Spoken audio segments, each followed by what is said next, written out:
neden başvurulur sorusu var zaten. Şifa, adalet, ceza ve rüyaya girmek gibi böyle müthiş yeteneklerden bahsetmiştik. Evet.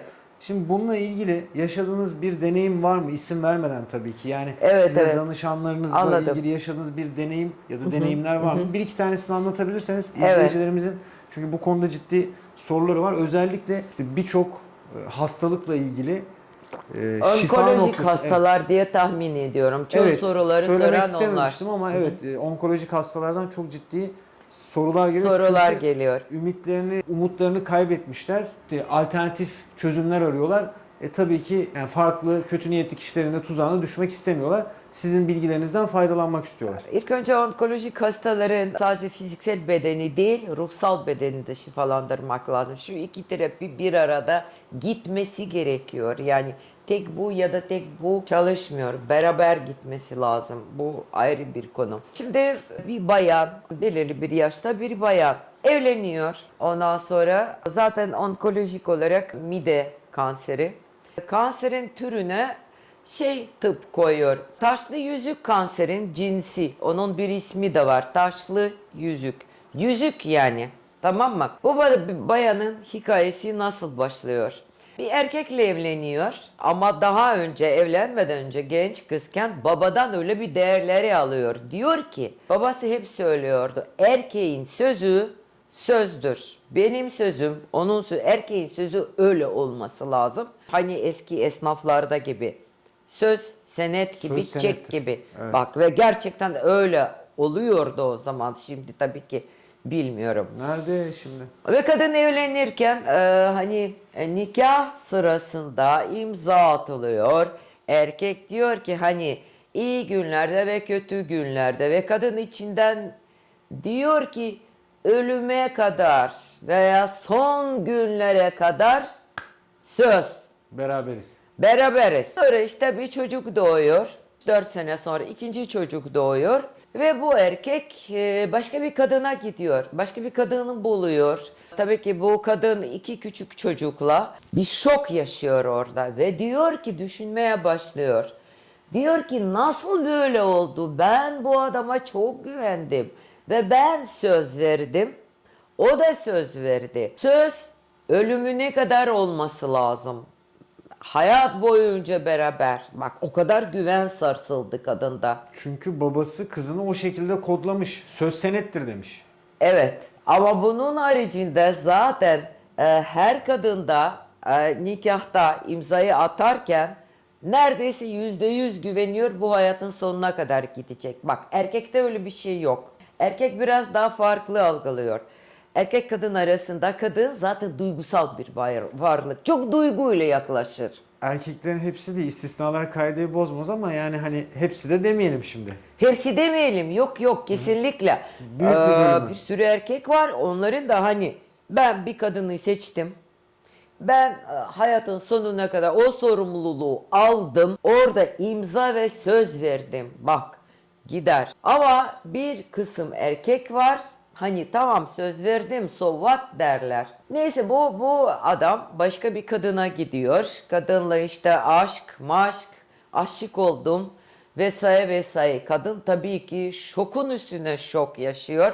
Nasıl sen bana söz verdin beni iki küçük çocukla bırakıyorsun. Hiçbir zaten çok ekstra maddi durumu iyi olmayabilir ve kadın alt bilinçte ne oluştu kadında? O yüzüğü taktı ya adama. O da ona yüzük taktı. O yüzükler alt bilinçte çıkmadı. Çünkü nikah fiziksel olarak burada yapıldı. Ama orada da yapıldı. Verilen söz. Bak imza değil. Söz orada. Anladın mı? Daha üst boyutta. Ya Allah'ın nezdinde bir söz olabilir. Yaradan'ın yani söz enerjetik söz de verildi. Ve kadın onunla yaşıyor ama düşünüyor ki mesela herkes diyor ki kadına affet gitsin. Affet gitsin. Ama kadının kafasında ne oluşuyor? Bu adam bir gün o kadar içerliyor ki kadın çünkü tip olarak psikotip olarak savaşçı. Bak savaşçı tiyo veriyorum. Savaşta hainleri ne yaparlar? İnfaz eder. İdam, infaz. Evet. Tamam mı? Diyor ki savaşacağım, savaşçıyım. Ben nasıl bunu affedeyim? Bu ihanet ya, bu hain bu adam. Bak, başka psikotip affedebilir. Ya bir şekilde onu bir şey yapar. Ama bu psikotip kadın imkansız. Savaşçı derler bu tarz kadınlara. Amazonlar derler bu tip kadınlara. Bu bir psikotip. Sonra ne oluyor? Diyor ki bu adam benim ayağıma gelecek. Şurada diyor diz çökecek ve özür dileyecek. Ve kadın bununla kaç sene yaşıyor? Belki de 10, 15, 20 sene. Bu ara ne oluyor enerjetik boyutunda? Kadın adamdan yüzüğü almadı. Burada enerjetik yüzük duruyor. Yani fiziksel olarak yüzüğü çıkarsalar bile Tabii ki zihninde alt bilinç hala evli. Çünkü adamla mesela çocukları görüyor, kimi hatırlıyor? Babasını. Tabii. Sabah kalkıyor işte hani birisi bana sarılsa yine kimi hatırlıyor? Yine adamı. Dolayısıyla evlilik devam ediyor. Ne kadın evlenebiliyor o zaman ne de adam. yani fiziksel olarak adam evlense bile aslında kadın onu bırakmadığı için Hiç ruhunu mutlu olmaz. evet ruhunu özgür bırakmadığı için. Evet. Ve adam işte o kadını 3-4 sene sonra tamamen ikinci kadını bırakıyor. Çünkü olmuyor, olmayacaktı bu ilişki. Çünkü kadın onu bırakmadı. Bu bırakmadı derken bu mağdur olan Helalleşmediler Türkçe. helalleşmediler. Bağ kesemediler, kesmediler. Belki de her sabah kalktığında veya gece yatmadan önce beddua ediyordu. Kesinlikle. Çünkü sen bir insana ne kadar değilsen affet. Affet. Bak şimdi o nasıl oluyor? Burada düşünüyorum affedeceğim.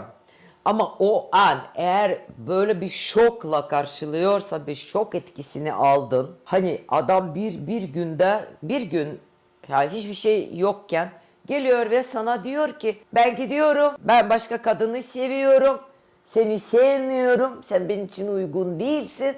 Zaten evlilik hataydı. O nasıl kadın kırılıyor orada? Çok acımasız bir şey bu yani. Ekstra acımasız. Sence sadece beyinle mi biz tepki veriyoruz? Elimiz ayağımız titremez mi o zaman? Tabii ki. Bak şurası tepki verir. Güneş sınırı. Mide tepki verir.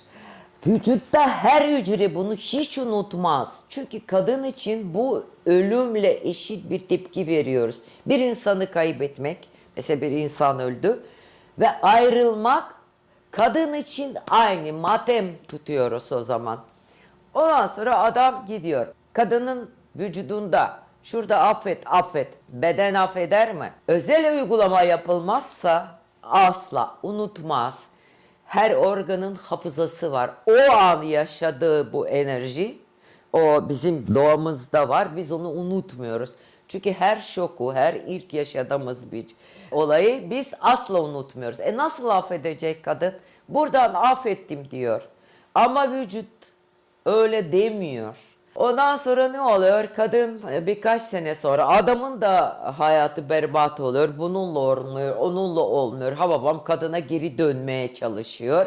Kadın da ilk işte meme kanseri. Bir meme gidiyor ya da bir parça gidiyor. Sonra birkaç sene geçiyor. Adam geri dönüyor tekrar. Bak adam da gidip geliyor.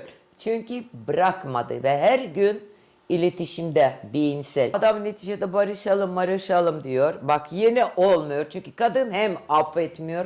O zaman olmaz. Çünkü vücut o şeyi, o nefreti hala hatırlıyor. Tekrar kaç sene geçiyor. Kadın tekrar mide kanseri oluyor. Ve mide kanserinin ismi taşlı yüzük. Yüzük kanseri. Oo. Evet. Bak bu sana gerçek bugünlerde yaşanmış, bizim modern dünyada yaşanmış bir şey. Evlilikten kaynaklanan değil mi kanser?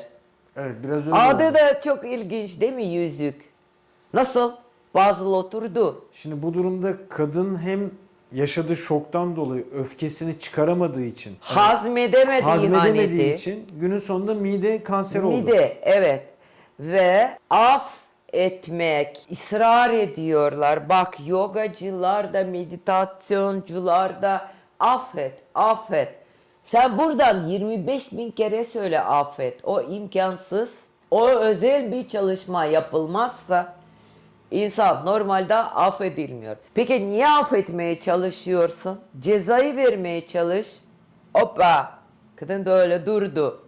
Ama herkes affet diyor. Ama o doğru değil.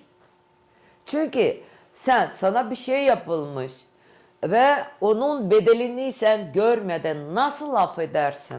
Bu bizim hayatımızda böyle kanun var. Yani şunu Cinayeti işleyen neyi görür? Cezayı. Kötü bir şey yapan cezayı görür.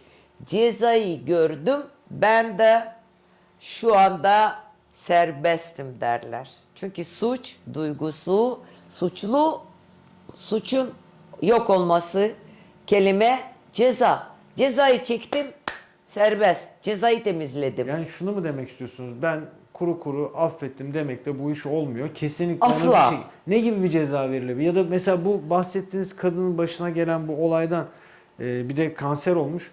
Kurtulma şansı var mı? Yani Var. Var. nasıl olacak? Çünkü Nasıl cezalandırılacak?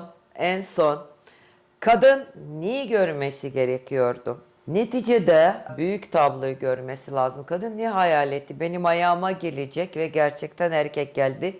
Herkesin önünde hem diz çöktü hem özür diledi. Kadının bunu idrak etmesi lazım.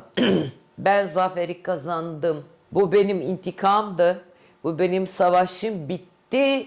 Şimdi yaraları sarmam lazım. Beyninde yara sarma moduna geçmesi lazım. Savaşı bırakıyorum, yaraları sarıyorum. Bak fark. Çünkü bizde bir sürü modlar var. Yani İyileşme modu. ben mağdur oldum. Bana zarar verildi. Ben Ama onun bunu bedelini aldım. evet ben bunun bedelini aldım diyebilmesi gerekiyor. Gestalt kapandı. Psikologların, gestalt terapi yapanların dedikleri açık bir dosya var. O dosya senin hedefin. Savaşıyorsun, bunu cezalandırıyorsun. Beddua olsun, bilmem ne olsun, kadınların en şeysi. Ama senin vücudun da ona tepki veriyor o savaşa. Anladın mı? Çünkü bağ kopamıyor. Tamam mı? Bir tarafa o tarafa zarar ama sana da zarar geliyor. Bağ kopmadıkça böyle bir şey oluyor. Sonra ne oluyor kadın? Tamam. O sahneye adam geldi, ayak, mayak, özür diledi herkesin yanında vesaire, tekrar barışalım dedi. Oh! Kadının yapması gereken bu. Gestalt kapandı demek, savaş kapandı, hedefe ulaştım. Herife böyle ceza verdim ve zafer bayrağımı diktim. Ama maalesef kanser de bir taraftan oldu. Mesela bu olayı baştan alsak, şamanların bu anlamda fonksiyonları ne? Şamana gittiği zaman zaten ilk önce sana bunu izah eder. Der ki, affetmeye değil, der ki gök tengride yüce adalet var. Sen yüce adaletten af değil, cezasını iste. Anladın mı? Ve belirli bir işlemle onu yapar. Çünkü bu bizim dünya. Altta neyse üstte de aynı. Orada da mesela sen şimdi bu dünyada ne yapıyorsun? Birisi sana kötü bir şey yaptı. Sen direkt gidip Cumhurbaşkanına mı mektup yazıyorsun? Hayır, Değil. tabii ki. Belirli organlara, belirli merceklere. Evet, önce savcılar suç duyurusunda bulunuyorsun. İşte Adalet Bakanlığı'nın konusu yani. Evet. Orada da yüce adalet var. Ve oradaki zaman farklı. Bizim buradaki zaman değil. Her an her şey olabilir. Hızlı işler. Mesela birisi bu bir. Gidersin dersin ki ben bu adamdan bedel istiyorum.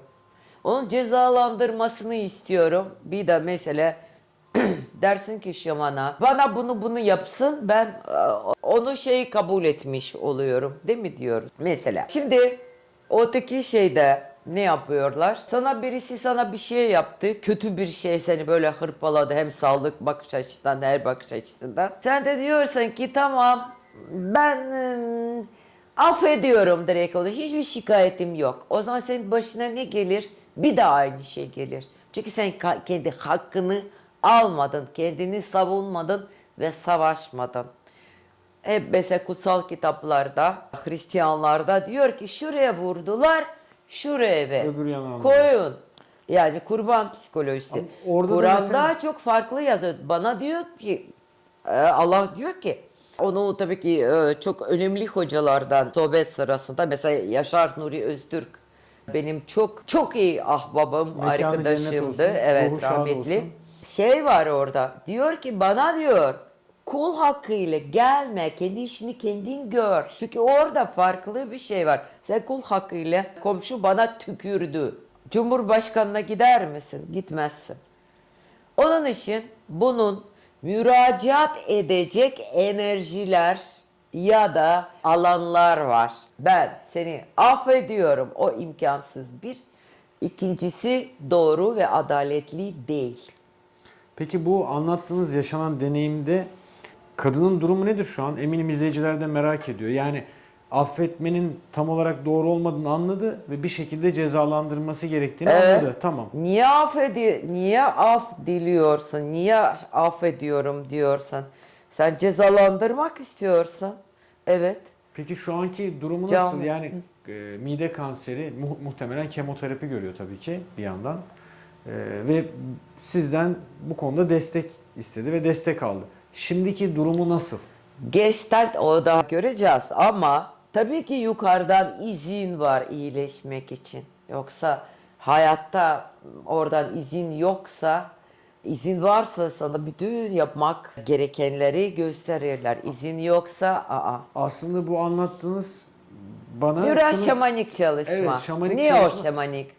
Şunu çağrıştırdı. Tedbir kuldan takdir Allah'tan derler mesela. Evet. Bu anlamda yani sadece kuru kuruya affettim demek de içinde o sıkıntıyı biriktirmek sana zarar verebilir. Bir Evet. çözüm değil. En azından sana zarar verene sen de bir şekilde yani aynı Şikayet oranda et, olmasa da cezasını iste. Evet. Ben kötü şeyleri yaşıyorum.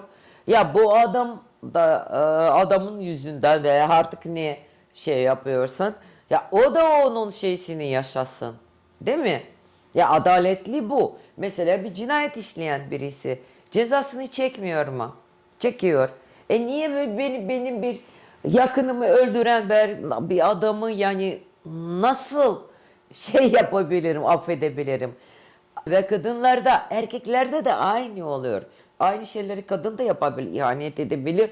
Tak diye erkek yıkılır yani. Çünkü bu bir insan için erkek kadın önemli değil. Aynen ölüm gibi matem. Senin bir parçan gidiyor senden. O parça ölüyor. Anladın mı? Biz mesela cenazede ne hissedersek ani ihanet sırasında biz aynısını hissediyoruz.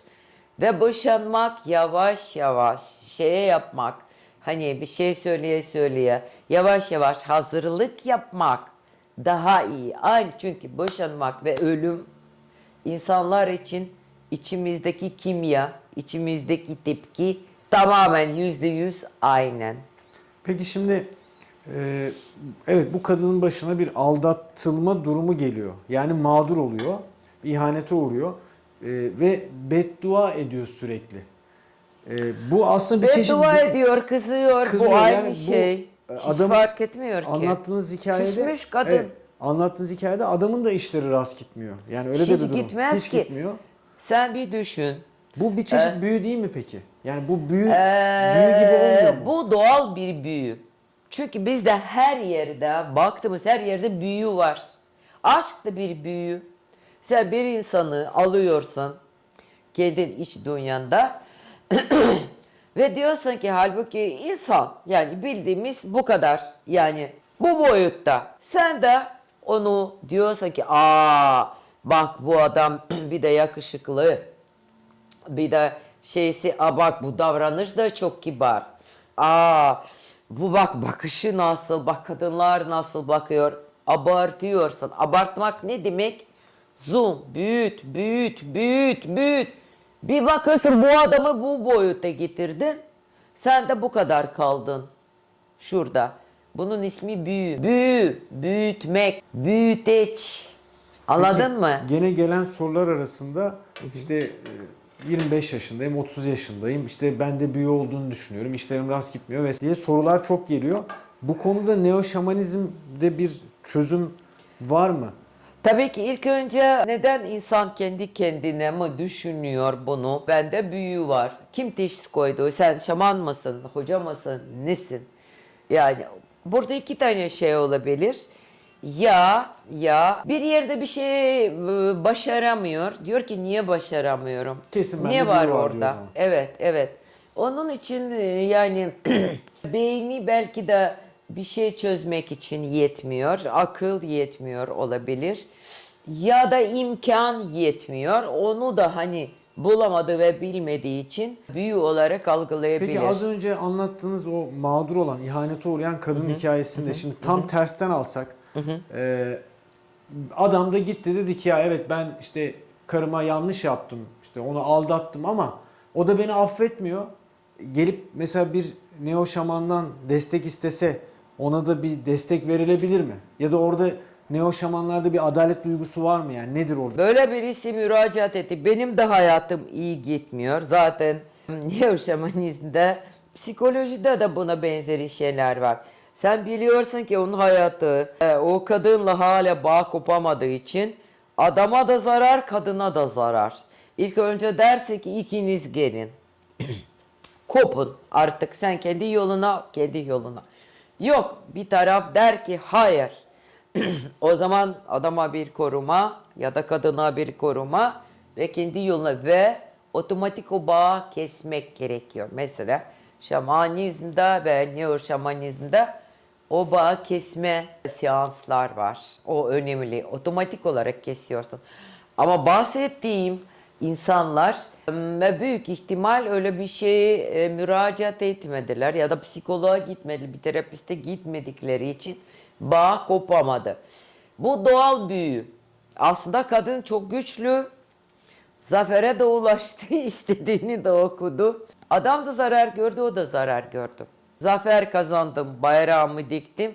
Gestalt'ın kapatması lazım ama maalesef bu tarz hastalıklar olabilir. Ve çoğu bizde hastalıklar, bak şurası biz affetmek istiyoruz, tamam mı? Ama bu, sadece bu değil. Bak, yüzde kaç beyin ve yüzde kaç beden. Bedende öyle bir hafıza var ki biz mesela o insan cezasını çeksin. Ya ona cezalandırmak istiyoruz. Ama bir şekilde kendimizi bastırdık. Değil mi? O zaman da sürekli o enerji bizim içimizde döner. Ama bir kadınlar var. Mesela diyoruz ki wow çok cazgır, çok maşalı. Kadın adama saldıra saldıra, döve döve, saldıra saldıra. Ama boşaltır. Şuraya, Biriktirmiyor şu yani. duyguları. Evet. Çünkü fiziksel olarak da bile cezalandırdım. O zaman bu videomuzun sonuna geldik. Bir şamana neden başvuruluru son olarak birkaç cümleyle özetleyelim. İzleyicilerimize bir mesajı tekrardan vermiş olalım. Bir şamana çok çözemediğiniz, ne tıbbi olarak ne hukuki olarak çözemediğiniz bir problem varsa demek ki onun ruhsal sebebi var. Çünkü fiziksel olarak çözemiyorsak Ya işim benim sürekli aksi gidiyor. Bir türlü evet, başarıya ulaşamıyorum. Hedefe evet. ulaşamıyorum diyenlerin aslında çıkış noktası burada neo şamanizm. Evet, kesinlikle. O enerjitik olarak onu çözmek lazım. Fiziksel dünyada sorun yok gibi ama sürekli aksilik enerjitik olarak çözmek gerekiyor. Peki izleyicilerimize son olarak söylemek istediğiniz bir şey var mı? Herkesi çok seviyorum. Sizin like'larınızı bekliyorum. Takipçilerimiz artsın diye şimdi dilek tutuyorum. Artacak biliyorum. Tabii. Herkesi çok seviyorum. Tabii şimdi şamanlarla hackerların arasındaki o bağı da daha önce konuşmuştuk. Son cümleleri de ben söyleyeyim. Tabii ki sadece dilekle muhakkak ki olmayacak. Çaba da sarf etmek gerekiyor. Biz videolarımızı elimizden geldiği kadar doğal ortamda, doğal sohbetlerle çekmeye çalışıyoruz. Doğru anahtar kelimelerle de hedef kitlemizi doğru hedeflemeye çalışıyoruz aslında. Evet, aynen öyle. O zaman ne diyelim? Görüşmek dileğiyle. Görüşmek dileğiyle. Hoşça kalın.